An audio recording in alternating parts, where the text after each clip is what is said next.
Les amis, aujourd'hui on va parler des attaques de seringues.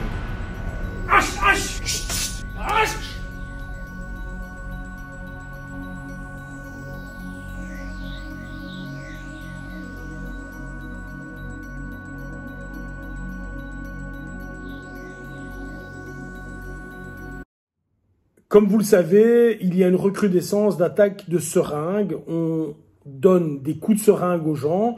Parfois, il n'y a rien dedans. C'est simplement pour les piquer. Je ne comprends pas la raison, mais on le sait maintenant, les gens sont fous.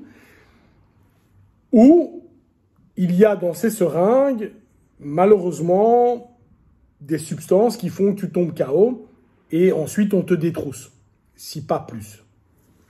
Qui est visé? Les jeunes filles surtout, évidemment. Et bien sûr, moi j'ai eu quelques parents qui m'en ont parlé, les parents ont peur de cela. Et les enfants devraient avoir peur parce que si tu es une jeune fille, tu tombes dans les pommes, il peut arriver plein de choses très négatives, si vous voyez ce que je veux dire. Alors les amis, je vais vous donner 5 conseils, mais qui sont des conseils aussi stupide que lorsque tu traverses la rue, tu regardes à gauche et puis tu regardes à droite. C'est aussi stupide que ça, ou que quand tu pars de chez toi, si tu as le gaz allumé, ben c'est mieux de l'éteindre. Mais c'est la base. Si tu n'as pas ça, tu te mets dans des conditions où tu risques d'avoir des problèmes. Donc le but n'est pas d'avoir des problèmes. Le but est de se prémunir de problèmes. Il ne faut pas avoir fait du karaté, du taekwondo, de la boxe thaï, du krav maga pendant 20 ans pour appliquer ce que je vais te dire. C'est du bon sens. Et si tu réalises que ce bon sens, tu l'effectues, ben, tu n'auras pas de soucis. Le premier truc, c'est va dans des endroits qui sont safe. Alors, si tu as envie d'aller t'amuser en boîte de nuit, etc., on va en parler après. Mais le mieux pour éviter les problèmes, que ce soit seringue ou autre chose, c'est d'être dans des endroits safe. Et là, il n'y a pas de souci. Dans des endroits safe, où tu connais les gens, où tu connais l'endroit, où tu es en sécurité. Donc, premier, des bons endroits. Deuxième, être entouré de gens OK, des gens où je sais, où je me sens en sécurité.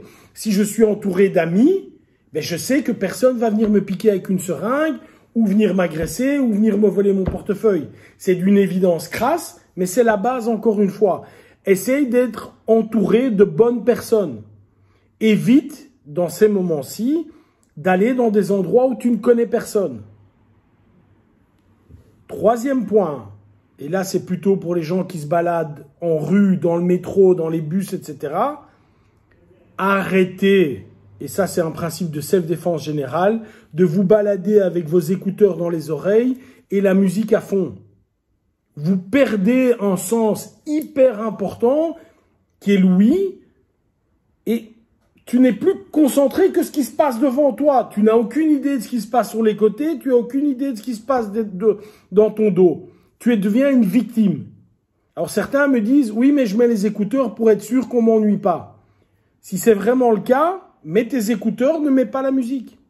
De façon à rester alerte s'il se passe quelque chose.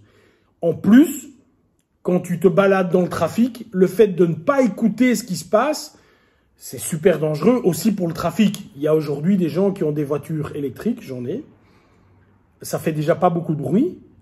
Mais si tu as tes écouteurs, ça fait plus du tout de bruit du tout. Et alors tu risques évidemment, si tu n'as pas regardé, d'avoir un gros problème. Donc, pas de musique en rue, pas de musique quand tu es dans les transports en commun. Tu ne fais pas ça.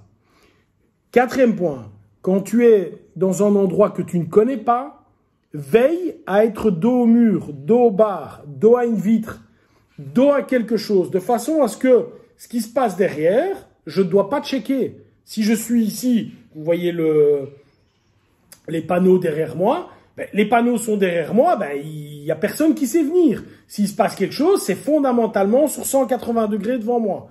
Sinon, il ne se passe rien. Donc ça, c'est beaucoup plus facile. C'est beaucoup plus facile. Cinquième point, garde tes mains libres. Évite d'avoir plein de choses dans les mains. Pourquoi? Parce que si quelqu'un vient, tu peux le repousser, tu peux dévier, tu peux bloquer, tu peux frapper s'il faut frapper. Bref, tu peux avoir une action. Si tu as plein d'affaires dans les mains, ben c'est pas possible.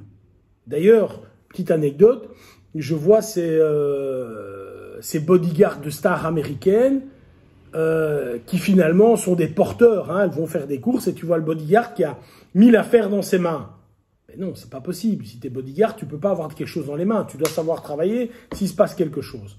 Donc ici, 5 choses